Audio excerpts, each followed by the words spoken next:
And welcome back to Randalogic. I'm your host, Danny Dimes, joined alongside J Mike and our good friend Mark with the umbrella.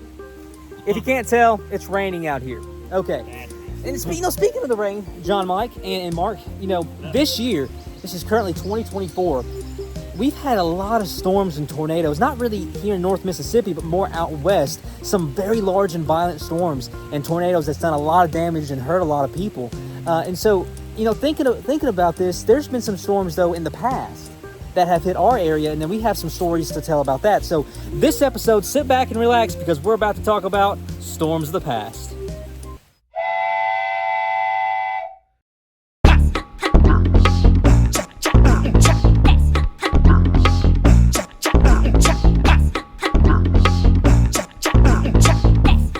And we're back, folks. What's going on? Welcome back to Randalogic. If you notice, well, we're no longer outside, and it's dark outside. Yeah, it's dark. That means we got done playing the disc golf, didn't we, Mr. J. Mike? Yes, we did. We did. We fought the rain. There's still a little rain going on right now, but we're finally dry and ready to do another episode. That's right. So earlier, in the intro, we talked about weather, right? We did. And obviously it's raining now. And we talked about, obviously there's been a lot of storms that's happened all around not North Mississippi, but all around the United States. And but it gets us to thinking about history, well, the storms of the past, rather. And there's a couple storms that come to my mind. First is the tornado that hit our town here in Tupelo in 2014. That was a big storm. And then there was another storm that hit Tupelo here just a couple of years ago. I can't remember the exact date, but it was 2021. Yeah, that's right. May the 2nd of 2021. Yes, that is correct. It was the night. It was night of my dad's birthday. That's how I remember it. Gotcha. So all right. So I think what we should start off with, we're going to talk about these two different tornadoes that hit Tupelo. Let's start with the big one, though, in 2014. And if you would, I want to go ahead and just give my little spiel of what happened, and then I'll let you tell. So with me, it was very, very interesting. And then 2014, I was young, just in college, started college there. And I remember that morning I had a dentist appointment. It was roughly around lunchtime when my dentist appointment was. Okay. And I was going to get ready for that, and I was just waiting around. But about 10 o'clock, though, so right before my dentist appointment, my dad called and said, hey, the TIV-2 is in town. Now, the TIV is a tornado intercept vehicle, big armored vehicle. I don't know if I can actually put a picture on YouTube or not without getting demonetized. Don't know. Don't care. I'll probably put it on there. Anyway. But it was over on Main Street in front of Reed's, and they were just eating food, getting ready for the day. And so I went over there, and I met the people that created it, Sean Casey, again, some of the drivers, some of the other people. And I stayed with them for a little while. And then once they got done eating, I actually drove behind them, because I was like an hour before I had to go to the dentist at that point. So followed them out, and I just went on to the dentist. Well, I get to the dentist, and I was just doing a normal little cleaning, right? So they do all the whatever the crap they do, stuff.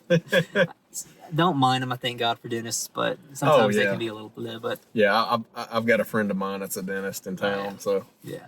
But so long story short, we're in there, and they have music playing, obviously, on the radio in each room and different things. And they're doing their cleaning, and they get to the thing where they're spraying and all this other junk. And I hear the normal, warning tone on the radio go off. Yeah, okay. I know what you're talking about. I'm thinking, what is that? That's just, And I tried to catch it, but I couldn't. I heard tornado warning, but I couldn't catch it because they were cleaning my teeth. And I said, next time. Yeah, and you couldn't catch the counties. Exactly. And they always do. Exactly. I just heard tornado warning. Right. The following is for Lee County, Pontotoc County. Yeah, exactly. I got you. And so for me, what I did, I told them, I was like, guys, listen, next time we hear this, let's stop what we're doing. We need to listen to this. So it did. It happened again. And I heard Pontotoc County, and I'm like, crap. That's not good, because all the storms were moving northeast that day. And that's right. I knew that it was going to get close, and then I heard it again for Lee County. And so thankfully we got done that day. We got done. And as I was leaving, I didn't know much about weather back then. I had a little a rudimentary radar app that was a free one, and I didn't know what I was doing, but Okay. I knew it was getting bad, and I knew the tornado warning was over top of us, and it was heading for us. I told them, I was like, guys, listen, it's gonna get bad. Y'all just be weather aware, be careful. And obviously, come to find out, it happened. But at that time, my dentist, okay, I probably should have said this first, but it was over by the North Mississippi Medical Center, okay? Like literally, I could throw a rock and hit North Mississippi Medical Center from where it's at.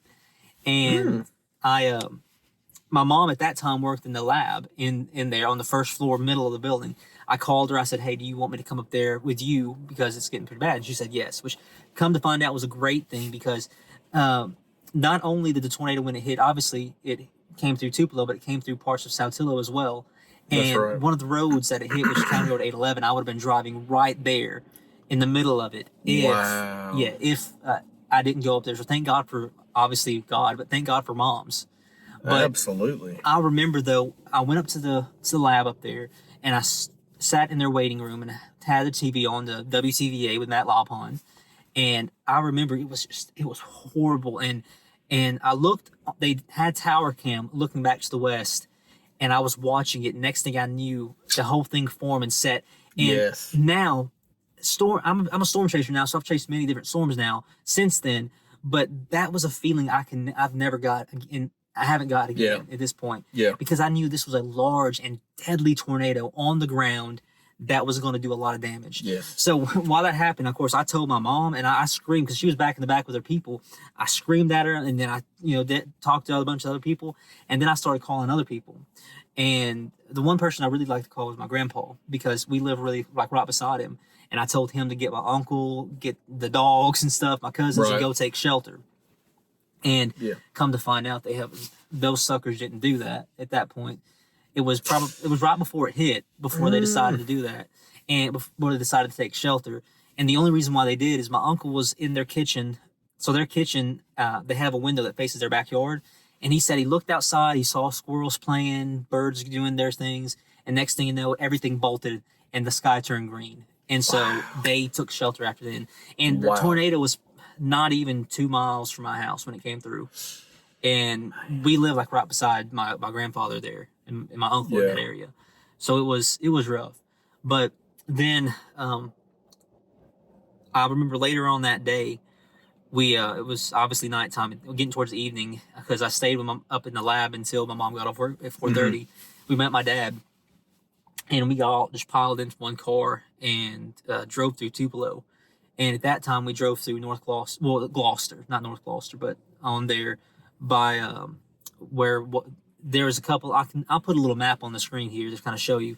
Okay. But over where Papa Vanelli's was, and where that's right. Outback is now, and Texas Roadhouse. Because it took out the Steak Escape.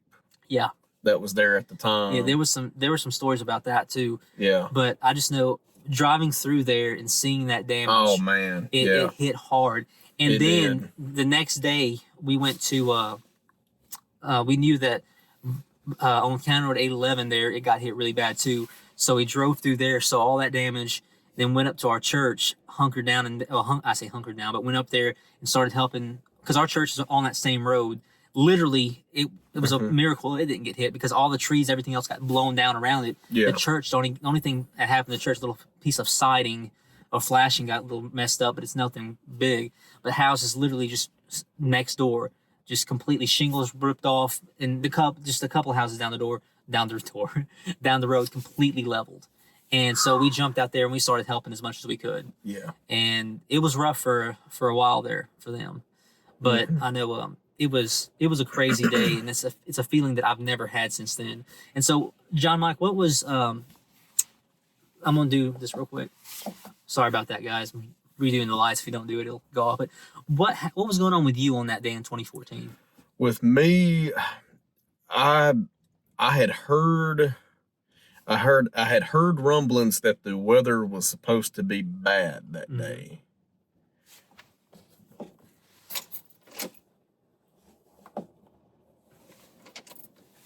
I had heard rumblings that the weather was supposed to be bad that day. Let's see. That's right. That was, wow. Yeah. So that was I want to say that was my second semester, and I don't know if we can say it, but I'm gonna say it anyway. That was my second semester over at the ICC Tupelo campus because I transferred from Northeast Mississippi Community College out of Booneville. Mm-hmm. But the ICC Tupelo campus was not far from my dad's house where I was living at the time, which was on Elvis Presley Drive. Mm-hmm.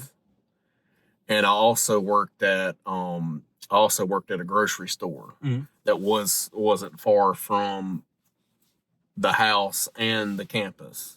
So I was You were still really close. Yeah, I was stuck there nonstop because home is there, then work's right in the middle, and then on to the on over a little bit more was the community college campus. But so I had heard rumblings that it was supposed to get bad. I had a class or two, and then I remember that afternoon's class schedule was completely canceled. And so they gave, a specific time where they were going to be done for the day. I want to say it was around 1 p.m. or something like that. That was that due to the level 5 risk being in, which I didn't mention that, but on that day there was a high risk or a level 5 out of 5 on the storm scale that they give out for bad weather for us. Was that probably why? I believe you're correct. Okay. Because like I said, there was a lot of rumblings going on that day, but I remember I want to say it was 1 p.m. when they officially let all campus classes out for the day. I remember, so I get home, and the same kind of story that you just told was right with me. We turn on our local newscast, the weather, and our weatherman. And Daniel, during that whole weathercast, I could just feel like something was gonna happen. But it wasn't at that point. But also getting up that day, going to class, you could just kind of feel like a heaviness. You could feel it was in the air, so to speak. Right. But especially on that newscast, you could just kind of feel that something was about to happen. And the same thing you just said, we cut it on and they take it to the tower cam. And I remember my dad opened up the front door, and he's standing outside, and he's just watching these clouds just move at what seemed like a rapid pace. And I'm going, oh boy. And I remember just before, like you said, you start to see the funnel, and then it drops down on the tower cam. I remember just before that happened, my little Chihuahua, God rest his soul, he lived about 2 more years. He finally passed away in 2015. Leave some press F in the chat to leave respect for the Chihuahua. Yes. F in the chat. Yeah. But I remember he takes off and immediately goes into the bathroom that my brother and I shared in the house. And I'm going, oh boy. And then, like you said, they get it on tower cam touching down. And I immediately yelled at my dad, Dad, it's on the ground. Dad, it's on the ground. And so I remember we went into the bathroom. Like I said, the dog's already in there. I hop into the tub. I'm doing, your normal routine when safety precautions with jump in the tub, put something on top of exactly. You. Yeah. Or as the weatherman says, like, cover yourselves in blankets and pillows, and protect your head from flying debris. um, I remember in school we would have to get out into the hallway and cover our heads like this with a book. Oh yeah. Shoot, I remember schools, dude. With those tornado drills. I hated those. So I went to South Hill Elementary for school, right when I was in elementary school. Okay. Dude, I'm sorry. We'll get back to your story in a minute, but it irks me what they did for us. I had to bring that up though, because we did it so many times. Right. Back then, I didn't know what I was doing. I didn't know anything about it. Okay. But nowadays, looking back on what we did, it's a wonder we survived. Because listen, the first thing, got a point there. The first thing we did, right? Go ahead and say the first time we would go out into the hall, and the halls were just halls.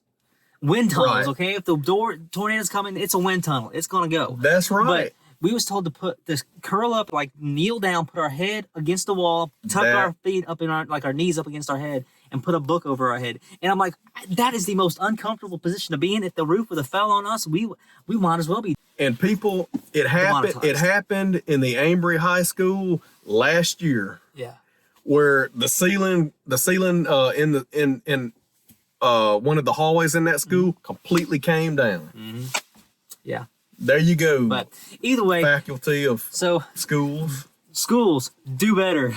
Anyway. Yeah. Sorry, let's continue on with it. But you were so right about that, because I remember going, okay, this has got to be a hazard in itself. Yeah. Well, I know after they finally let us sit like crisscross applesauce back up against the wall, book on the head. They finally let us start doing that. But again, but that uncomfortable crouched up against the wall. That's horrible. Oh my gosh, you ain't kidding. If you would have, again, if the ceiling would have fell on you, you would have been stuck in that position for hours. And once again, the tornado that came through Amber, they caught footage of the ceiling collapsing in that high school. And my thing is, I don't just imagine if there. I don't want to be in that situation, but I would rather be sitting on my backside than crouched over, being pinned down in between stuff. At least I'm comfortable. Ish. And also, to the physical examinations that they give kids, that's a reason for kids getting scoliosis, and they always checking scoliosis. Oh yeah. Anyway, but back to your story. Yeah, back to your story though. That was a good that's another thing about schools that they don't think about. But so we my dad and I go into the bathroom that my brother and I shared in that house. I hop into the bathtub, and I remember I'm not sure if it was on my phone or on a Bluetooth speaker that I used to listen to a lot of music.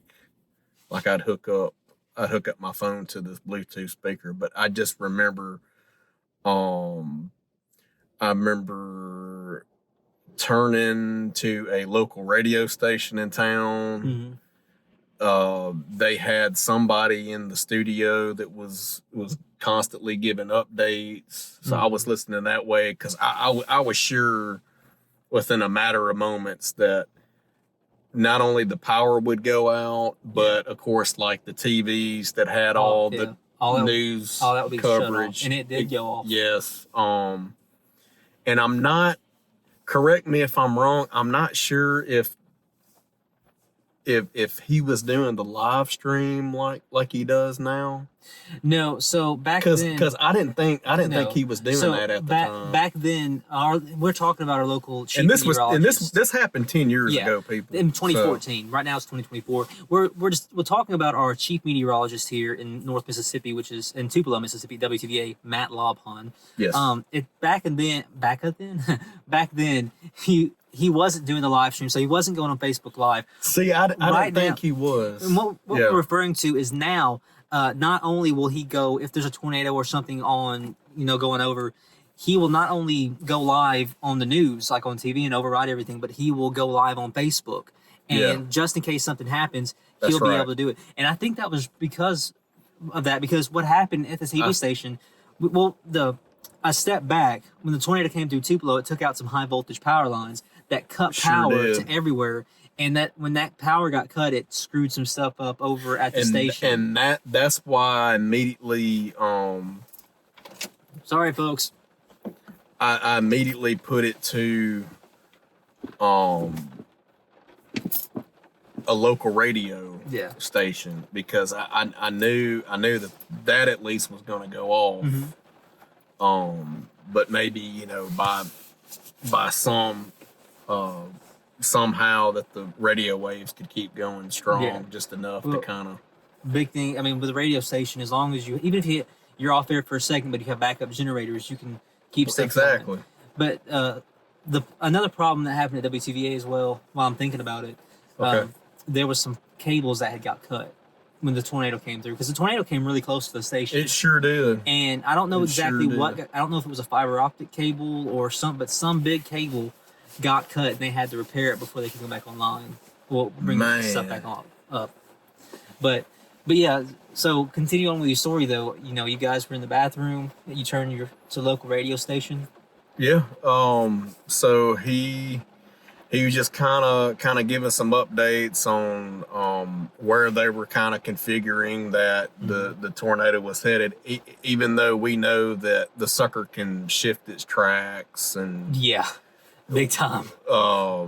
So I mean, at that point, they're basically playing a guessing game. Yeah. Here you have, but we're still protecting ourselves. You know, we're at the lowest floor. Like, it was a 1-story house anyway. We weren't upstairs, but still, you know, you do the normal safety precautions. You know, you're in the lowest floor. You're in your safe place. Yeah, your centralmost room in the lowest floor of your house. Exactly. You know, you're covering yourself up. You're doing what you can to protect yourself. And that's what we were doing. My thing, and I'll just kind of give a little side tangent. You can get back to your story in just 1 second, but that is very good and important to do. That if you are in a tornado in any situation, as long as you're in like a house on a foundation.